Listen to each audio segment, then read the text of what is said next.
Hi everybody, this is Miss Rachel and welcome to Cap at Home. Today we're going to be making a changing picture, and if you look that up on the internet you might find something called an Agamograph, and that's what we're going to be making. So if you look it up you'll find tons of information about who created, why it was created, and different things you can do, but I'm going to show you how to make your own. We're going to go through the materials and then we're going to get started. So let's jump on over here to our table.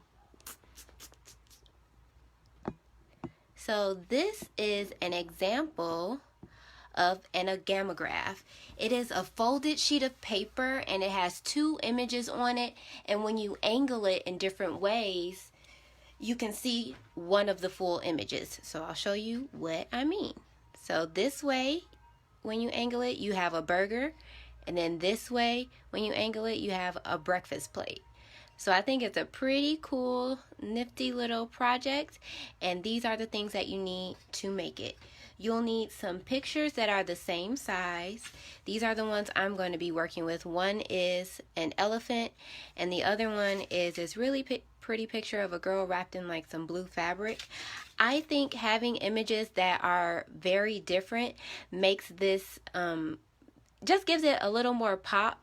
If the colors are too similar, it's a little difficult to see how the pictures change, but if the pictures are very, very different, then you get a really big wow factor, in my opinion. You'll also need some paper. I have just some regular 8.5 by 11 scrap paper, and you'll also need an extra sheet of paper that you can cut down to be the size of one of your images. Hopefully you already have it cut. And what else are we using? We're using a glue stick, which I suggest over Elmer's glue, but if all you have is Elmer's glue, just make sure that you have drying time for that. You'll need scissors, and you'll need you'll need tape. I have this painter's tape, and I'll also be using the clear tape. A ruler will be helpful, and you'll need something to score your paper, and that just means that you need something to help you make a crease so that when you're making the fold is in the exact place that you want it to be. So the official thing that you would use for this is a bone folder, but these are pretty expensive and not easy to come by. Like, you have to go to a specialty store like Michael's or maybe even Joann's, so I'm sure you probably don't have that at home. So you can just use a ballpoint pen or a skewer. I have this a cuticle stick that come in like a 6-pack from the dollar store. You can even use toothpicks if that's what you have, but I've had the most success with this ballpoint pen if I'm not going to use my bone folder. And I even found this at the Dollar Tree, which is a piercing and scoring tool set, which will be perfect for this, but you do not need to go out and purchase these items. Use what you have at home. So for this example, there's a lot of cutting, so instead of using the scissors, I'm going to be using my cutting knife, but unless you pay your own medical bills, do not go get a knife to do these things. You can do these things with scissors, okay? So let's get started. So first, we're going to take a couple measurements. We're going to set our pictures out the way that we want them to show up on our Agamograph. So I'm going to set these side by side, and I know they're a little cut off in your view, but I'm going to set them side by side, so if I was doing this and you guys weren't looking at, they would be this way. But so that they can fit in the camera, I'm going to do it this way. Alrighty, and I'm going to use my ruler. I'm sorry, I don't think I said you need a pencil. If you also will need a pencil just to jot down these numbers, or you can try to remember them, but you can jot this down on your paper too. So I'm just measuring this long edge here, and that's 12 inches for me because I know each of my images is 6 inches by 6 inches, and then I'm measuring this edge here, and that's 6 inches. So I know that the paper that I'm going to create my zigzag fold like this needs to be 6 inches by 12 inches. So if you have paper that is that long, then great, and hopefully you have it cut down to size. If not, you can just take regular paper and glue it together so that you can get a page that is that length or width or whatever you need. So since these are 8.5 by 11, I know that if I glue these together, I'll get something close to 17 inches. It'll be shorter than that because I have to overlap my paper, but I'll have a sheet big enough so that I can cut it down to be the exact size I need. So I'm going to use my glue stick and just put a little bit of glue right here along the edge of the paper and overlap my page. So this works really well with just regular printer paper, but if you have something that's a little more sturdy like cardstock paper or poster board, hopefully if you have poster board you can just cut it down to be the exact size you need and you don't have to glue it together. But those sturdier papers are a little more difficult to fold.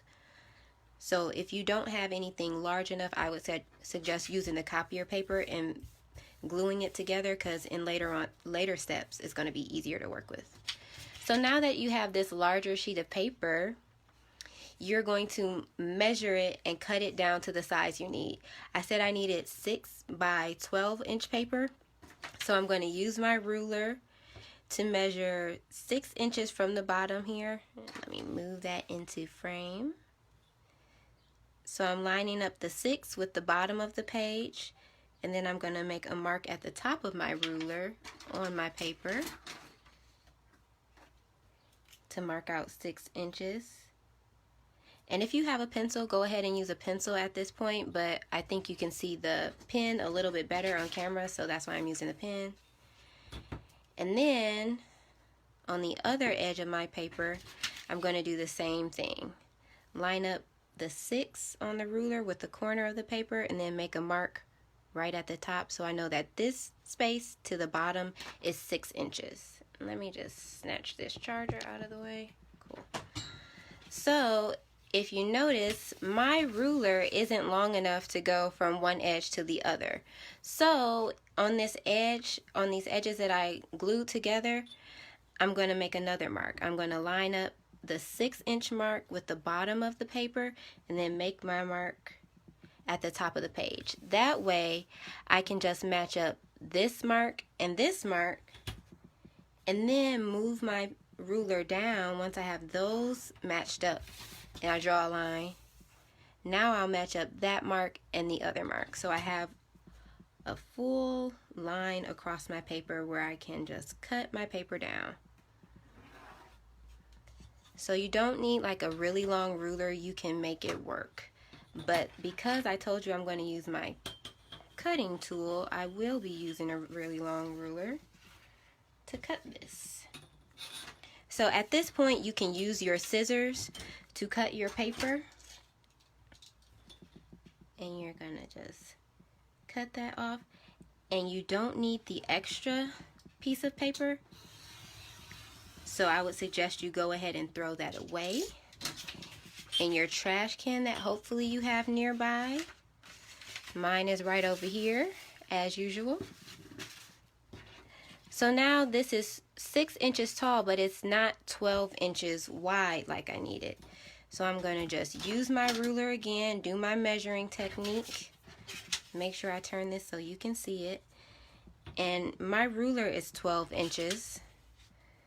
So I'm going to make a mark, line my ruler up at the bottom of the page, make a mark there, move this over a little bit so I can make another mark to create a straight line, and then I can cut.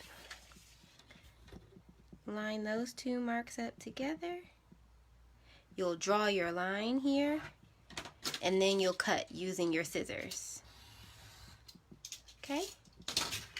And this is trash, so I can put it in my trash can. Cool. So now you have your paper that is the exact same size as both of your images together. And I'll show you those. So if I push my images together like that, this paper is the same size. Oop. It looks a little long. So my paper is a little long, so I would just trim that little bit off, because these do need to be the same size because everything comes together like a puzzle. So it's important that you get your measurements correct. So make sure you're taking your time and getting all of this stuff right. because it's not a difficult project, but you do need to be patient with yourself and make sure things are the same size. So just gonna line that up and use the edge of my images to make marks and trim the paper down. Alrighty. So we've got that page done, and hopefully you also have another sheet of paper. This is just scrap paper, but it should be the same size as one of your images. So you should have a piece of paper that is the same size as one of your images. It's scrap paper, it doesn't matter what's on here because it's going to go on the back of our final piece. So after that, we are going to draw some lines on this paper. I'm calling this paper the ASP, your Agamograph structure paper, or APS. That's what I'm referring to it as in the comments or the caption. So this is the paper I'm talking about when I say ASP, because Agamograph structure paper set is a lot. So you're going to make some lines on this paper.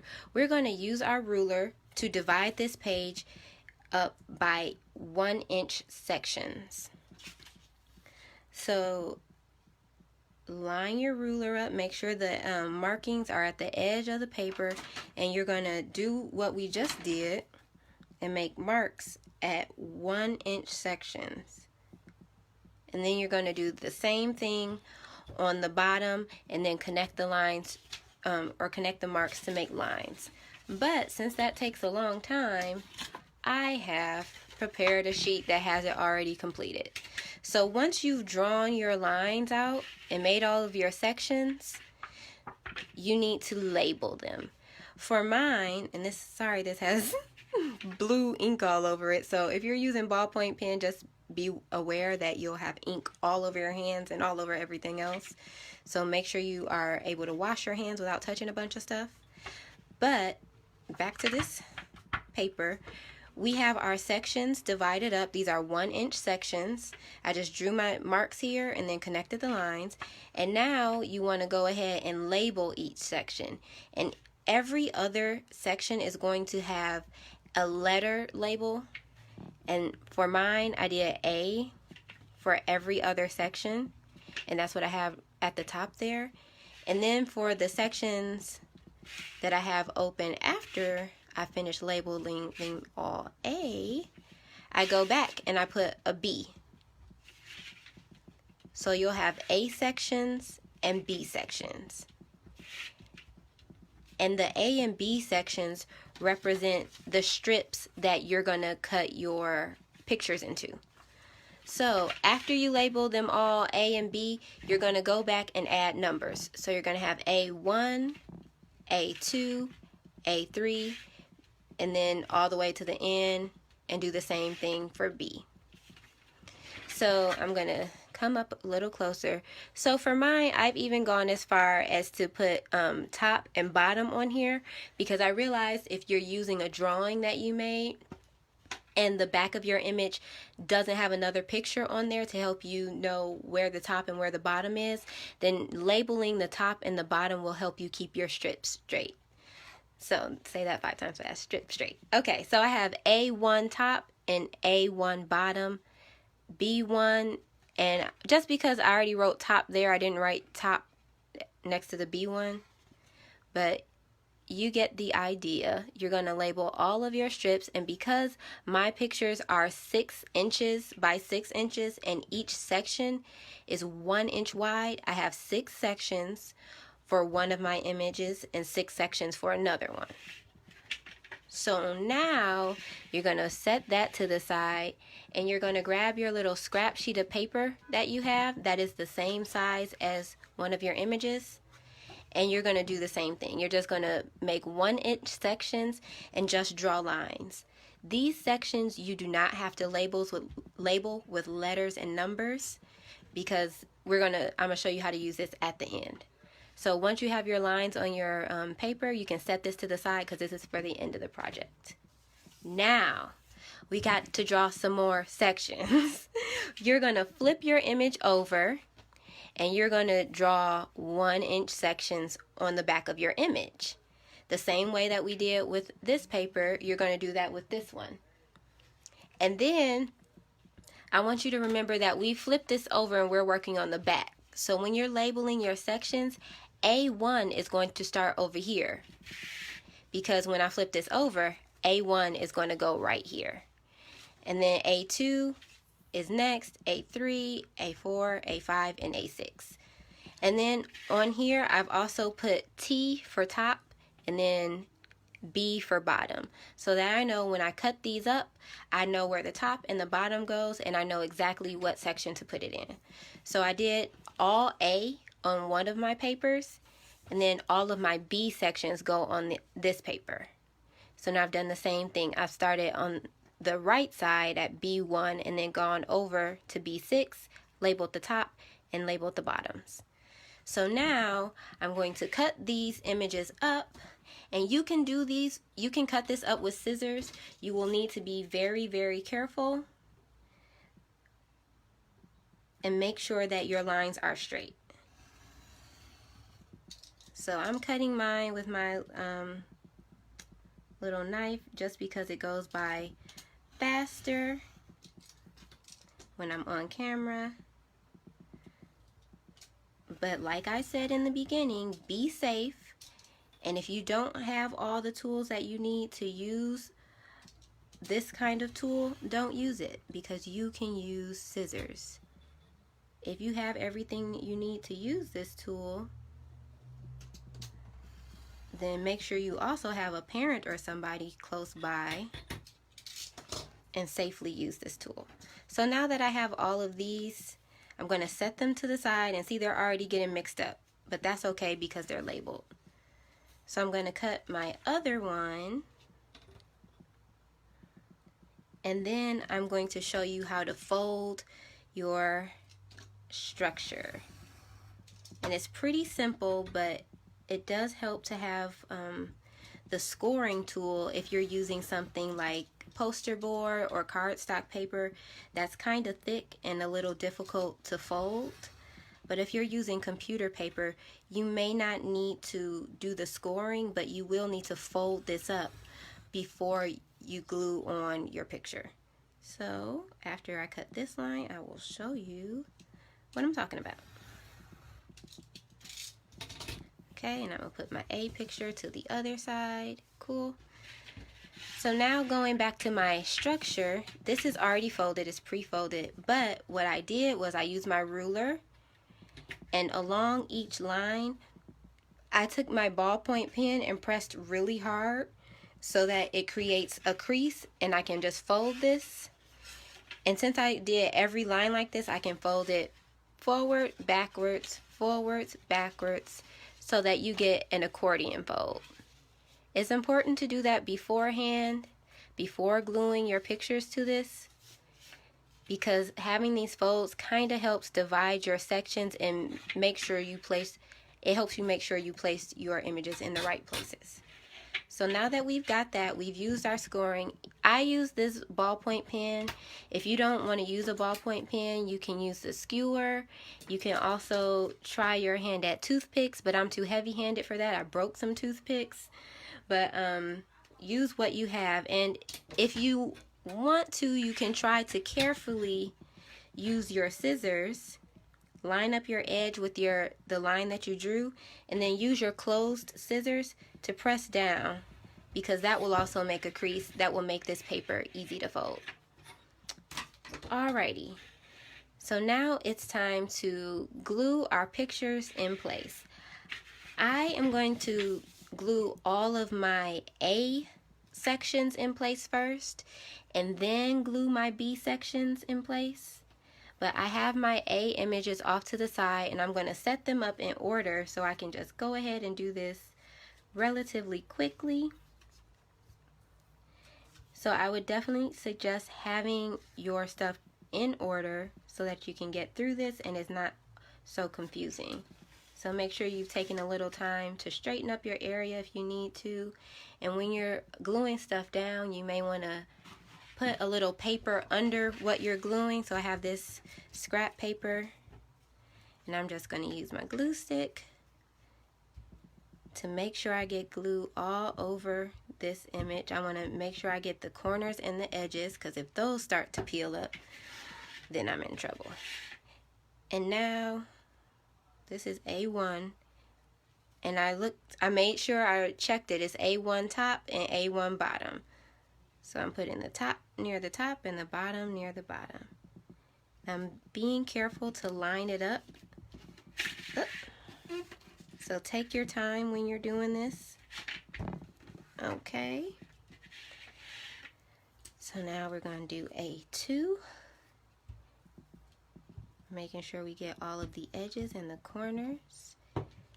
Checking our labels, because we took the time to label everything really clearly. So there we go. I'm going to smush it down with my hand. Another thing that the bone folder that I showed you is good for is smoothing these kinds of things out. But you can also just use a popsicle stick. So smooth that down. Be careful not to do it on top of your paper that has all the glue on it. So learn from me. Don't glue it down to your scrap paper. Alrighty. Slide that out the way. So there's a lot of going back and forth and moving this stuff out of the way, but if you have a big enough area, you can have this part off to one side and your gluing part off to another side, and you'll have plenty of space to do this. Okay.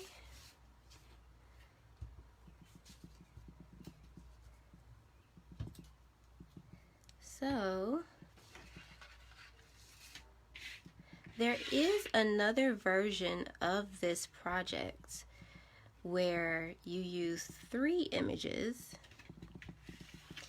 and you can transition between 3 different images with just one sheet of paper like this. It's pretty cool. So if you like this version and you want to do the version with 3 images, make sure you leave us a comment in the comment area. We would love to know if you like this project, if you had some difficulties, let us know, because we can definitely help you out. That's what we're here for. So, and like I said in the beginning, you can also use your own drawings for this. So you don't have to use magazine images. I'm using magazine images because I wanted to have enough examples to show you each step. But if you have your own hand-drawn artwork, then you can use that, and this will be a little more personal to you, which is cool. Alright, so I got all the A images down. They're in place. Now I'm going to glue down the B images. Okay, and I'm starting with B6. So you can do this with any images you have, as long as they are the same size. And they don't have to be this 6x6 size that I'm doing. My workspace when I'm on camera is a little bit smaller, so I decided to work smaller. But you can do this in a large scale if you want. I think that would be super cool. So you can even draw images that have words, so when someone is on one side of it, it reads one way and it says one thing, but when they're on the other side, it says something different, and that would be pretty cool and pretty eye-catching, I think. Alrighty. Get this B4 image up.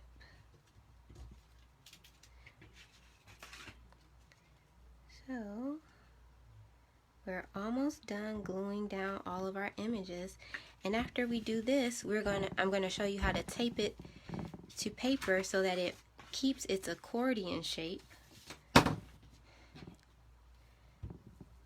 So B3, and like I said, I would definitely suggest a glue stick for this project, because I think this will be really, really messy with the Elmer's glue.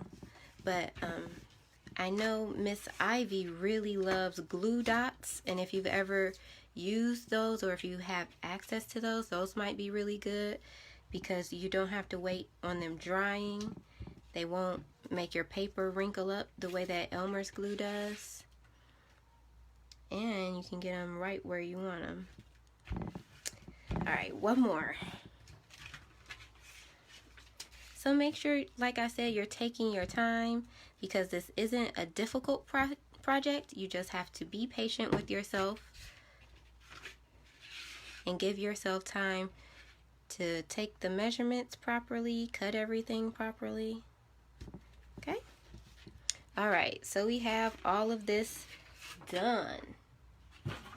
Thank you for sticking in there with me.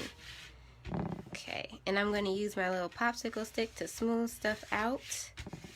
So if you have one, that's great. If you don't, it's not super necessary. So now I'm going to fold this up into my accordion fold, and because I scored my paper and I did the folds a couple times, it's pretty easy. And let's see what we got. So if we turn it that way, you can see my blue lady, and this way you can see my elephant. Yay, it works. Alrighty, so now I'm going to show you how to keep this in place. So with this piece of paper that we drew lines on in the beginning, let's slide this to the side. We want to flip this, our Agamograph, over on the back and take our tape. So normally I would use this clear tape because it is a lot more sticky, but because I want you to be able to see where I'm putting the tape, I'll use my blue tape, which is not as sticky. So I'm going to put some tape right here. The adhesive side is down, and I'm just going to line up these edges and tape it together. That way I can just swing this over and these are together like this. It's attached right there. Now we are going to take a couple more pieces of tape. I'm going to tear these off so I can go through this. And you need one piece of tape for each mountain fold we have here. And the mountain fold is the creased edge at the top. So I have 1, 2, 3, 4, 5. And then this final edge makes 6. So I need 6 additional pieces of tape. I got 5. Now I have 6. So now I'm going to put tape on, what is this? The right edge of this fold. And the adhesive is pointing this way.